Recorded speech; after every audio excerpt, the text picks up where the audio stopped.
WisconsinEye's Campaign 2024 programming is sponsored by Wisconsin Counties Association, Nicolet National Bank, Wisconsin Hospital Association, Operating Engineers Local 139, the Wisconsin Realtors Association, the Wisconsin Laborers District Council, and North Central State's Regional Council of Carpenters. To support programs like this, please consider a tax-deductible donation at wiseye.org/donate or by texting WisEye to 44321.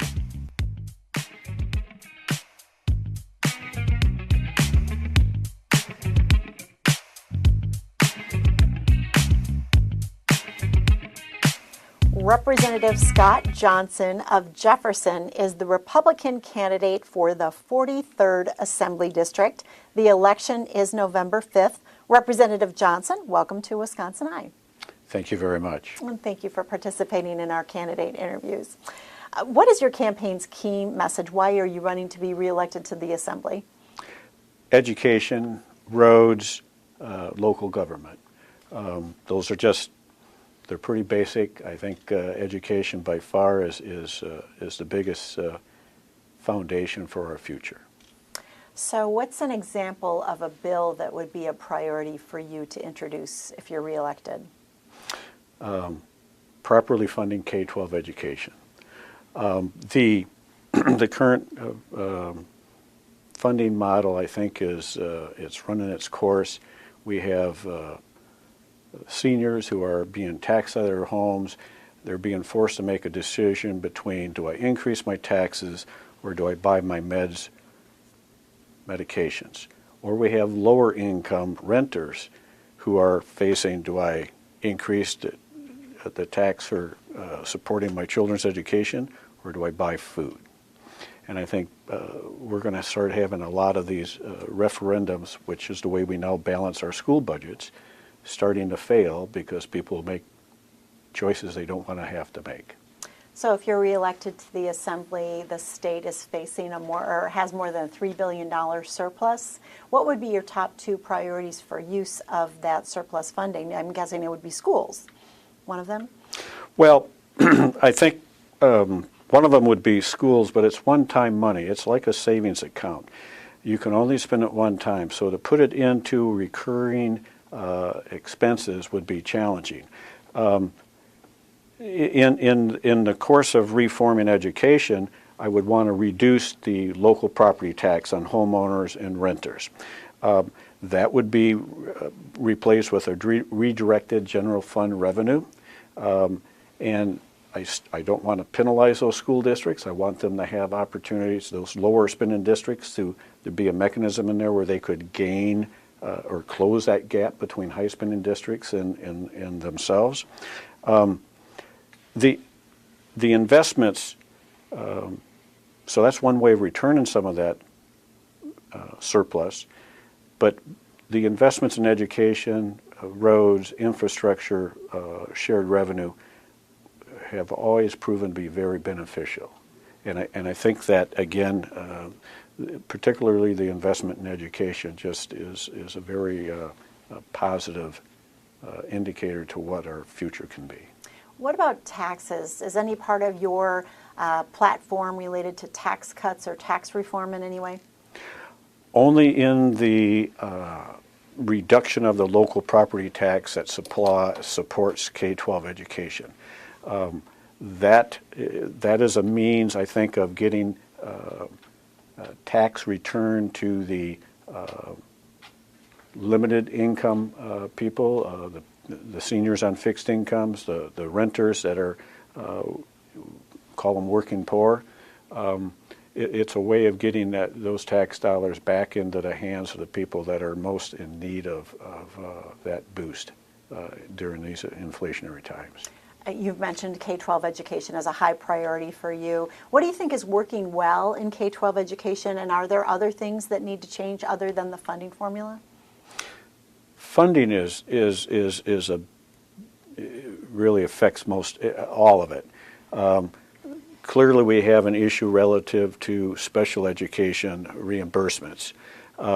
We also have an issue of supporting the private schools, the charter schools. That is an auxiliary tax burden that's been taken care of right now through public education and the taxes that have been levied on taxpayers via that.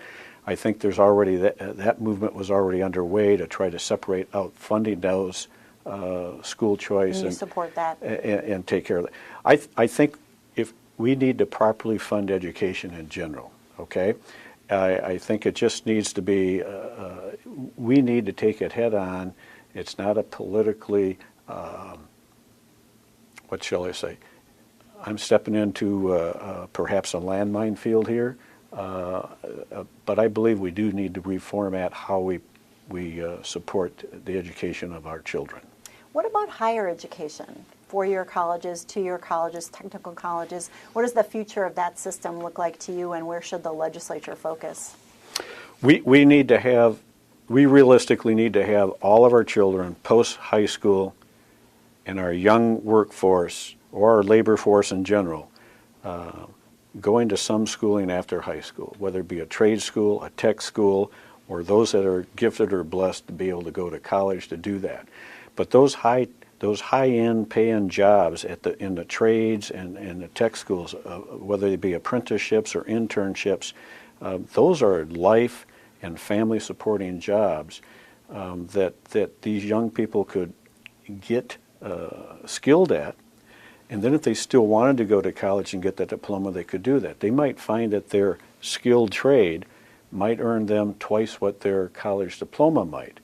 But it may not be work that you can do for an entire life. There's a reason why dairy farmers have always turned that farm over to the next generation, because if you do the same repetitive motion over and over, your joints wear out.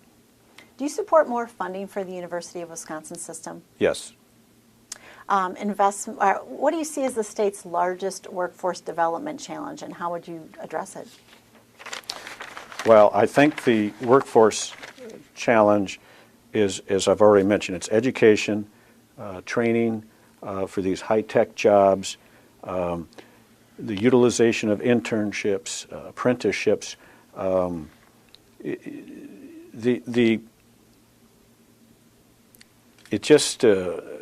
You have to have an educated, trained workforce available for educated and informed entrepreneurs to hire to go build the Wisconsin economy and sustain it. And I don't think investment in education is ever shown to be a bad investment. Investments in public and energy infrastructure grow our state's economy. This also provides an opportunity to invest in our state's workforce, but currently there are no requirements for hiring local workers. Would you support a state resident hiring requirement for state, local, and utility scale infrastructure investments? I believe the free enterprise, the open market system serves well because you get the quality workers doing the type of job that you want accomplished. We put in preferential treatment and we'll start ending up with unqualified people filling a role that they aren't capable of doing, and they may cause more of an issue long term about the viability of the project or the success of the project.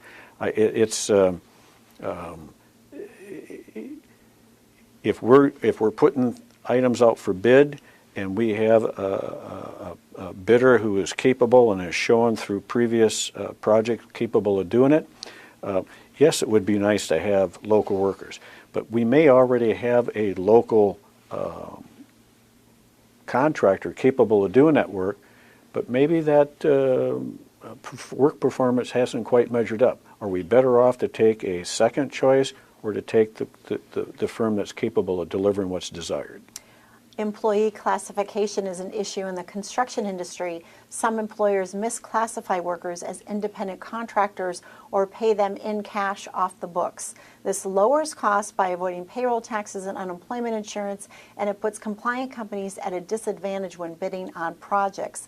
Plus, misclassified workers may be denied minimum wage protections or overtime pay. Are you aware of this issue, and what do you think should be done about it? It's a testing little issue. Some of these workers are immigrants who are still learning the culture of our country, but they have families to feed that they want to feed. They're willing to do work because for whatever reason their status may be in question. I think ultimately, though, it goes back to my previous thoughts. If the business or the contractor can deliver the quality of work at the timeline that's been provided for, I think ultimately it's unfair when you get this. I think that it's dependent upon us as regulators to try to help those people get proper documentation, be properly employed, to be properly classified, and not taken advantage of. I'm only third generation removed from being an immigrant. When my ancestry came to this country, they did some pretty basic menial work for very minimal pay. But they had more than what they left behind. And their children, my parents,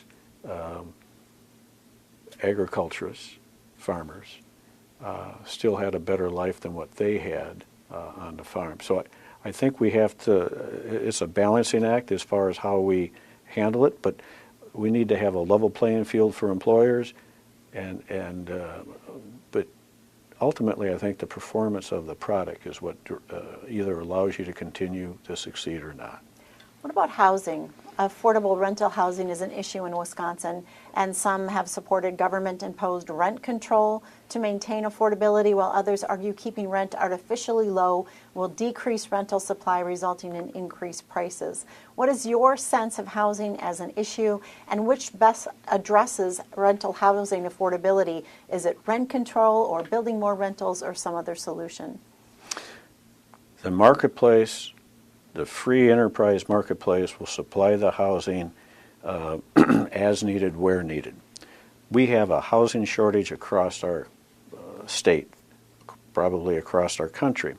The pandemic messed up those supply lines, those supply chains, but we now have shortages on workers to even build the houses. And if we had the workers, we probably might have then shortages on supplies, materials to build the houses. So it's a multifaceted issue. It's causing the greatest harm to the lower impoverished and the fixed income folks. What's the solution? Well, the part of the challenge is I think we have zoning that has increased costs. There have been people talking to me about the cost of development to get through the permitting and zoning process. You can have 6 figures invested in that dwelling unit before you start turning a shovel full of dirt. I think there's zoning things that local governments can look at.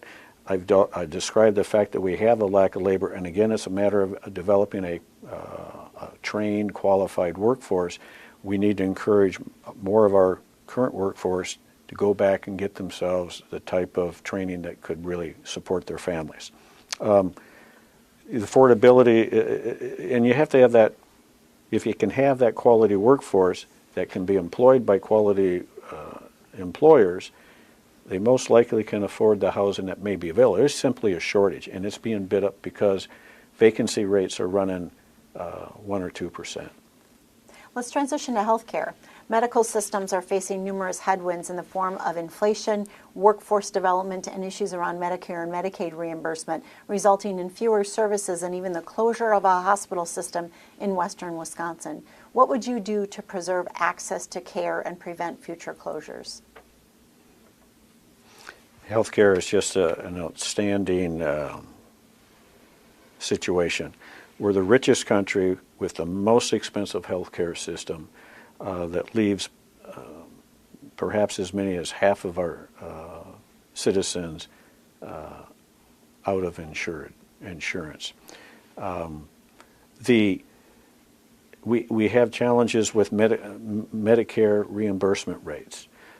EMS services can, in some communities, can no longer afford to take a Medicare patient and transport them because the reimbursement rate that's allowed by Medicare doesn't cover the cost of operating the vehicle. What's the state's role in fixing that? Well, you know, expanding Medicaid and trying to accept those dollars sounds like a simple solution, but it may continue to magnify the problem in rural Wisconsin, where if the reimbursement rate is such that it doesn't replenish the cost of those services, I don't have a magic wand on that issue. We have a question about magic wands. Do you support increasing the Medicaid rate for hospitals to help them cover the costs and prevent closure? I think we have a need to increase our reimbursement rates via our Medicare, Medicaid programs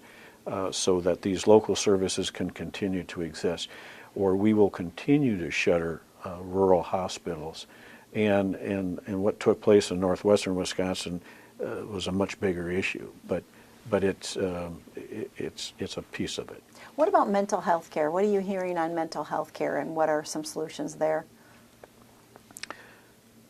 Well, we have a long ways to go to recognize it appropriately and just how prevalent it may be. Throughout my life, it has been a subject that, for the most part, nobody wanted to talk about, nobody wanted to address, wanted to acknowledge, because as soon as you started talking that, oh, you're just there. And it's a very complex issue.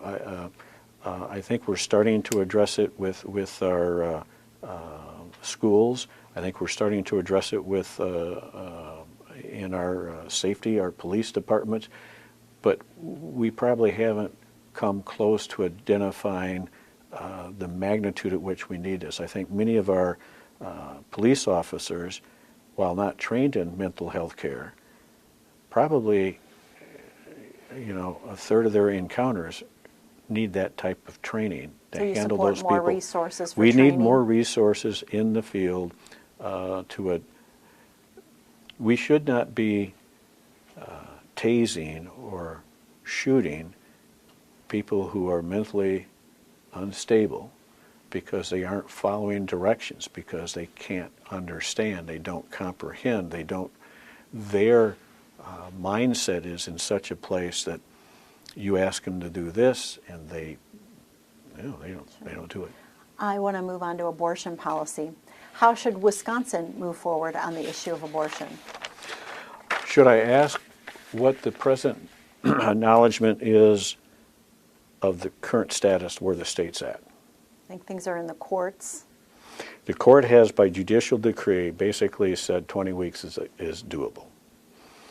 You support that?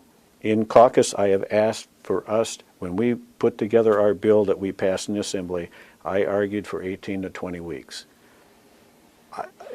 It's excessive. Abortion's still taking a life, but I don't think there's a place for us to intercede between doctor and patient. But I think we have to recognize that we're taking a life. I think we need to be working on adoption and lowering its costs, because that should be the first choice. Abortion should be the last choice. The 1849 law needs to be removed. It doesn't fit at all with today's society and science. Contraceptives need to be made readily available. If these unplanned pregnancies were only in teenage girls, it'd be a slightly different story. But we have many adults that don't seem to have figured this out yet either. And I think that's the challenge. I need to move on to transportation. What are the pressing transportation needs in your district, and how important is that these needs are addressed and for the state to keep on schedule with reconstruction of aging interstates and significant corridors of commerce? Well, within my district, within the 43rd district, you would have town roads that are in very tough shape relative to agricultural movement of product. But in general, our infrastructure, we have manufacturers and truckers that will not use certain corridors for fear of it shaking their rigs apart and breaking up the product that they're transporting. And most citizens don't like paying that kidney tax when they go out to take a trip on our roads, or employees that are trying to commute to work. So there's just a myriad of areas that we could improve. We've disconnected the rate of inflation from the fuel tax for years, and we blatantly now are just using GFR to fund road reconstruction and projects. And I think the users ought to be contributing more to it, to be taxing our senior citizens with fees and wheel taxes when they drive very few miles is a much higher price per mile than what the consumers of the product. What about the environment? PFAS and water contaminants are an issue for a growing number of Wisconsinites. Do you see this as an important issue, and how do you propose to address it? Well, I think wetlands serve a great public service. They can hold and filter out excessive rainfalls when they arrive. They can reduce the amount of flooding that takes place immediately. I have a concern relative to lead pipes and their replacement throughout our communities, because they have a direct impact on our children's learning capabilities at an early age. Absolutely. The forever plastics and chemicals, they need to be addressed as well. I think we need to work on our environment, though, concerns at a pace that is more timely or acceptable in a more reasonable timeline. We can't address everything in 5 years that we should be planning for over 40 or 50 years. We need to make small progress toward goals, but when we mandate it overnight, we can end up with solar farms that are taking prime ag land and being built at a very rapid pace, instead of taking unproductive farmland, or even learning how to build those solar farms over our wetlands, where we wouldn't destroy the wetland, and then the wetland, instead of being taxed out of existence, could actually produce an income, renewable energy, as well as storing excess water. I have two final questions for you. How would you describe the leading differences between you and your opponent?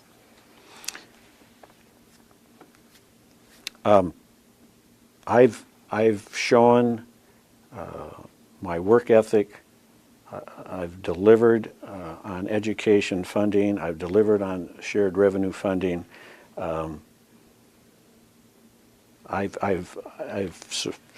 shown my trustworthiness for public funds. My opponent has chosen to basically not pay their taxes for 3 years, their property taxes. A few days after the primary and several months after fundraising, they suddenly have $15,000 to pay their property taxes up to date. 3 years in arrearage, probably receiving foreclosure notices from the county. I think that's their fellow taxpayer has now been paying those tax bills for 3 years. They've taken trips out of the country and still left their taxes unpaid. I find that just very disheartening. A lack of public trust, a lack of work ethic. You wouldn't have to work part-time 500 hours to pay your property taxes on a routine timeline that everybody else is expected. And I just find that a very disheartening situation with my opponent. Final question. You mentioned wanting a magic wand. I'm going to give you a magic wand that you can use in the state capitol if you are elected. what would you use that for? What issue would you use that for to bring all parties together?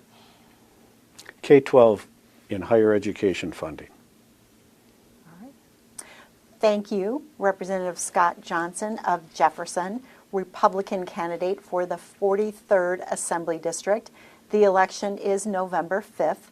Representative Scott Johnson, thank you for talking with WisconsinEye. Thank you. This programming is brought to you by our generous sponsors. Thank you for watching.